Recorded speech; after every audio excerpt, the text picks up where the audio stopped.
मैंने किसी के लिए ये किया, मैंने किसी के लिए वो किया, मैंने उसको इतने पैसे दिए, मैंने उसको इतने पैसे दिए, मैं ज़िंदगी भर उसकी सेवा करता रहा, मैंने हमेशा उसका साथ दिया, लेकिन मेरे साथ वैसा कुछ नहीं हुआ। क्या आप भी उन लोगों में से हैं, जो कि हमेशा यही सोचते हैं कि मैंने किसी के लिए वो किया, मैंने किसी के लिए वो किया?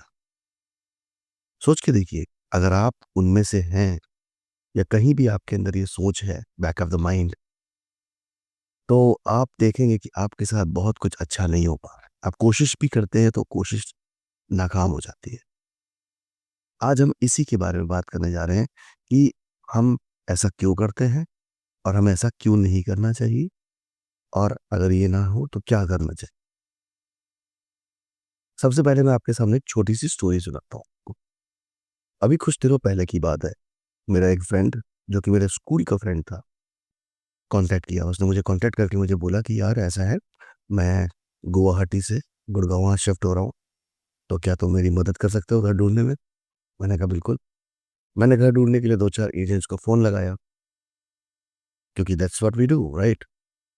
तो उन्होंने मुझे कुछ रेट्स बताए, मैंने रेट्स उसको बताए। उसने मुझे वापस फ़ोन किया, बोला कि मुझे ना एक ऐसा 1 बीएचके नहीं, 1 रूम किचन मुझे मिल गया है, जो कि मुझे 10,000 में मिल रहा है। कहा बहुत अच्छी बात है, मैं बहुत खुश हूँ इस बात से। क्या, क्योंकि वो तो ज़्यादा बता रहा है, आप वही वही देख लो। उसने पेमेंट करी और पेमेंट करके वो शांत हो गया। अब फास्ट फॉरवर्ड जनवरी में आ जाते हैं, ये दिसंबर की बात है, जनवरी में आते हैं। जनवरी में उसने मुझे फिर से फ़ोन किया, बोला यार मैं अपना सामान लेके ट्रेन से आ रहा हूँ, बट एक प्रॉब्लम हो गई है। मैं कहा क्या प्रॉब्लम हो गई है?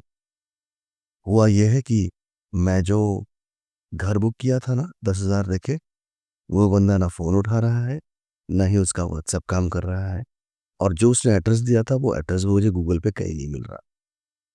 अच्छा, लकीली उस टाइम पे मैं गुड़गांव जा रहा था। मैं गुड़गांव जा गया, देखा, और जो एड्रेस उन्होंने दिया, मैंने देखा वो एड्रेस तो एग्जिस्ट ही नहीं करता। मैंने कहा ऐसा कोई एड्रेस है ही नहीं। अब वो बड़ा परेशान, वो बोल रहे मैं क्या करूं? उसी दिन उसी समय मेरे दिमाग में एक प्लान आया, कि मैंने कहा कि देखो, अभी हम कुछ कर नहीं पाएंगे। तुम सामान लेके आ रहे हो, अभी शाम तक आ जाओगे, और हमारे पास घर नहीं है, तो अभी कि अभी मैं कुछ ना कुछ बुक कर देता हूँ। तो मैंने वहीं पे दो चार लोगों से बात करी, एक अच्छा सा घर देखा, और मैंने उसको बुक कर दिया, पैसे देके। उस टाइम पे मेरे पास कुछ पैसे पड़े हुए थे, मैंने उसको एडवांस पे किया, जो भी हम पे करते हैं टोकन मनी। एंड देन वो जब आया, वो उसको शिफ्ट कराया। शिफ्ट कराने के बाद उसने मुझे बोला कि यार मेरे पास और देने के लिए पैसे नहीं है, मेरे को सैलरी का वेट करना पड़ेगा। मैंने कहा कोई बात नहीं। मैंने उसके पैसे भी दे दिए, यानी 16,000 जो रेंट होता है, और 16,000 जो एडवांस होता है, मैंने वो भी दे दिए।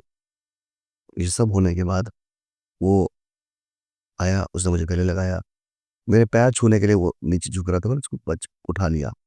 मैंने उसने मुझे बोला कि मैं बहुत बहुत थैंकफुल हूँ, आज तुमने मेरी जो मदद की है, मैं उसके लिए बहुत बहुत कृतज्ञ हूँ।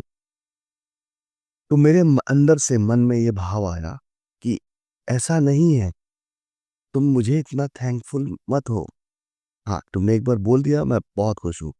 बार बार मुझे थैंक यू बोल के शर्मिंदा मत करो। अगर थैंक यू बोलना है तो उस ईश्वर को थैंक यू बोलो, क्योंकि उसी ने मुझे तुम्हारी मदद के लिए यहाँ भेजा है।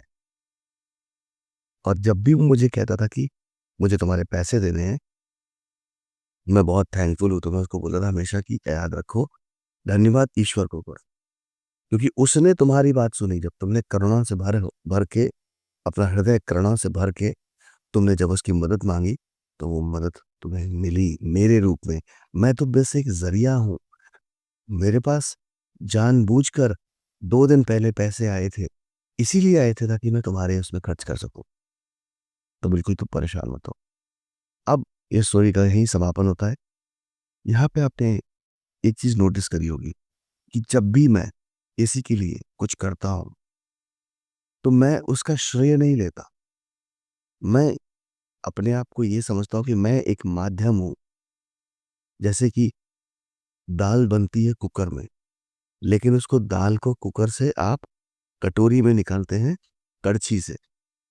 तो अगर कड़छी इस बात पे गौर नहीं गर्व करने लगे या फिर उसको क्या बोलते हैं गुरूर करने लगे, उसे घमंड हो जाए, अहंकार हो जाए कि देखो मैं ही दाल बनाती हूँ, तो क्या ये सही होगा? नहीं। कड़छी एक माध्यम है जिसके थ्रू दाल आप तक आई। दाल तो कुकर में बनी थी, और उसके पहले अगर कुकर इस बात पे गुरूर करे कि दाल मैंने बनाई है, तो दाल तुमने नहीं बनाई, दाल तो अग्निदेव ने बनाई है। क्योंकि जब तक अग्नि नहीं होती दाल बनती नहीं।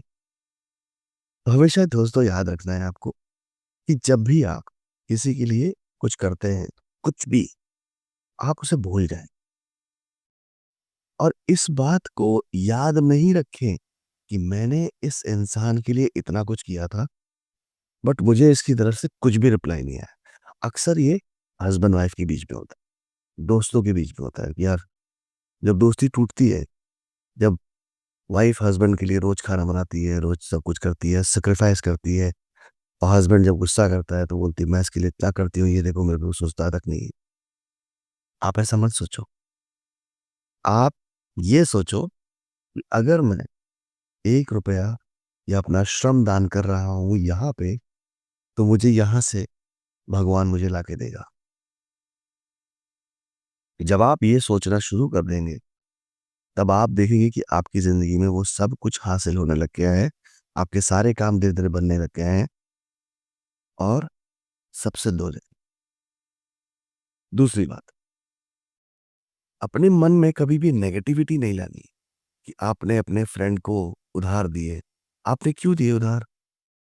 हम ये सोचते हैं कि अगर हमने किसी को उधार दिए हैं और वो उधार वापस नहीं करता है, तो हम उसे कितना कुछ सुनाते हैं।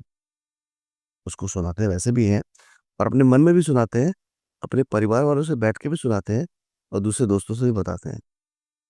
हम क्या कर रहे हैं? सबसे पहली चीज, उधार किसने दिया? उसने आपके अ, सिर पे बंदूक तो नहीं रखी, चक्कू की नोक पे तो नहीं लिया था। आपने अपनी स्वेच्छा से दिया था ना। जब आप अपनी स्वेच्छा से दान दिया था उसको, तो आप इंतजार करिए, और नहीं कर सकते तो भूल जाइए। रिश्तों को खराब ना करें।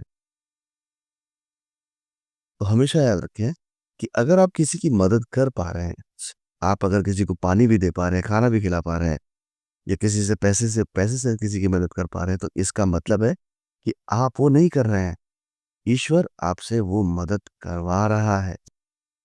उसके प्रारब्ध में लिखा था कि आप आएंगे, आप उसकी मदद करेंगे, आप इतना खर्चेंगे, आप इतना श्रमदान करेंगे, और यह होगा उनके साथ। Be clear about it. Number 3, अगर आपके मन, if you think that you have lot of negativity in your mind, then what you need to do is you have to clear it out. उसको बाहर निकालो। निकालो उसको बाहर। कैसे निकालोगे? डायरी लो, पेन लो, लिखना शुरू करो। आपने देखा होगा कि कहीं पे अगर आप झाड़ू लगाते हैं, मान लीजिए बारिश हो जाती है, तो जब हम घर के बाहर झाड़ू लगाते हैं, तो जो पानी के पैचेस पड़े होते हैं, अगर हम उसमें पानी हटा दें, तो देखेंगे कि जब बारिश आएगी तो फिर से पानी आ जाएगा उसमें, क्योंकि वो गड्ढा है, वो पानी स्टोर कर सकता है। लेकिन अगर हम सीमेंट और गारा लेके आए और हम उस स्थान को पूरा का पूरा प्लेन कर दें और स्लोप बना दें, तो देखेंगे कि यार वो पानी नहीं आ रहा है, पानी टिक नहीं रहा है, बारिश का पानी। तो क्या मतलब है कि मतलब आप नया नेगेटिविटी निकालेंगे और उसके बाद नए पैटर्न को लिखेंगे, नए थॉट्स को लिखेंगे, नए एफर्मेशंस को लिखेंगे। जब भी आप ऐसा करते हैं, तो आपके साथ एक बहुत अद्भुत सा किस्सा होता है, वो ये कि वो जो पुराने थॉट्स हैं ना, वो वापस नहीं आते। ऐसा करके देखिएगा। तो ये थे वो कुछ पॉइंट्स, और ये एक वो स्टोरी थी जिसको मैं आपके साथ शेयर करना चाहता था। आप मुझे कमेंट सेक्शन में लिख के बताइए कि आप क्या सोचते हैं इस बारे में, और वो आपको लगता है कि आपने किसी की मदद की है, या फिर आपके किसी मित्र ने आपके पैसे उधार ले रखे हैं। आपका उधार दिया हुआ पैसा सब कुछ वापस आ जाएगा, अगर आप पॉजिटिव रहेंगे लाइफ में। मिलते हैं नेक्स्ट वीडियो में। हाँ, मेरे भाइयों बहनों, मेरे 75% जो व्यूवर्स हैं ना, वो मेरे को सब्सक्राइब नहीं करते। आप समझिए कि मैं आप तक ऐसे अच्छे वीडियोस कोशिश करता हूँ लाने की, बदले में मुझे आपसे सिर्फ़ एक सब्सक्राइब और एक लाइक और एक कमेंट चाहिए। क्या आप दे पाएँगे? क्योंकि जब आप ये करते हैं ना तो मुझे बहुत प्रोत्साहन मिलता है। मुझे मन करता है कि और नए वीडियोज़ बनाओ और हो सके तो अपने क्वेश्चन्स, अपने सवाल नीचे लिखो। इस वीडियो की तारीफ़ करने की बजाय अगर आप अपने सवाल लिखोगे ना, तो मुझे ज़्यादा अच्छा लगेगा। क्योंकि मुझे समझ में आएगा कि हाँ, आपने इस वीडियो को देखा, समझा, सुना और हाँ, आपका एक नया सवाल है, तो उसके ऊपर मैं एक वीडियो बनाऊँगा। मिलते हैं अगले वीडियो में। धन्यवाद।